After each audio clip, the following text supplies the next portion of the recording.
খুমটাই বিধানসভা সমষ্টিৰ জৰাজীৰ্ণ ৰূপ লোৱা লোক নিৰ্মাণ বিভাগৰ অধীনস্থ এটি পথ হ'ল মুক্তিযোদ্ধা কমলেশ্বৰ মহন্তৰ পথ।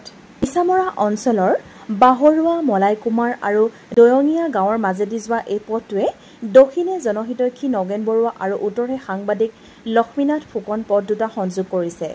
পথটোৰ এছোৱা উন্নীত কৰা হ'ল যদিও প্ৰায় 2 কিলোমিটাৰ অংশৰ পথছোৱা লোক নিৰ্মাণ বিভাগে উন্নীত অথবা মেৰামতি নকৰাৰ ফলত পথটোত দ গাঁতৰ সৃষ্টি হৈ যাতায়াতৰ বাবে একেবাৰে অনুপযোগী হৈ পৰিছে।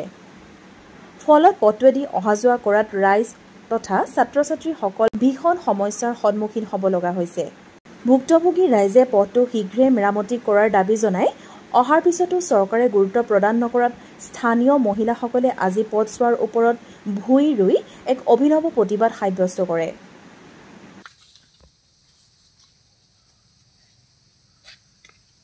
আবেদন দিছোঁ। তাৰোপৰি আমি যিটো আমাৰ খুমটাই সমষ্টিৰ স্বচ্ছ পুৰস্কাৰ বিতৰণ অনুষ্ঠান আহিছিলে তাতো আমি আমাৰ গাঁৱৰ 2খন গাঁৱৰ ৰাইজ গৈ তেখেতক আমি আবেদন দিছোঁ আৰু তেখেতে তেতিয়াই আমাক এই ৰাস্তাটো পকীকৰণৰ আশ্বাস দিছিল।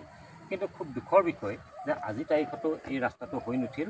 আমি আশা কৰিছোঁ গাঁৱৰ 2খন গাঁৱৰ ৰাইজে যে আমাৰ কোনো যাতায়াত ব্যৱস্থাৰ বাবে সুবিধা নোহোৱা এই ৰাস্তাটো যাতে আমাৰ পকীকৰণৰ ব্যৱস্থা কৰে, তেতিয়াহ'লে আমাৰ ৰাইজ নিশ্চয় উপকৃত হ'ব।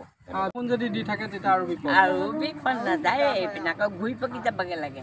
ল'ৰা ছোৱালী স্কুল যোৱাৰ ক্ষেত্ৰত কেনেকুৱা হ'ব, বিশেষকৈ ল'ৰা ছোৱালীৰ ক্ষেত্ৰত? মানে মাক হিচাপেতো বা বাপেক হিচাপে চিন্তা হৈ থাকে, তেনেকুৱা এটা অৱস্থা। নিউজ ডেস্ক ৰিপৰ্ট দৃষ্টিকোণ।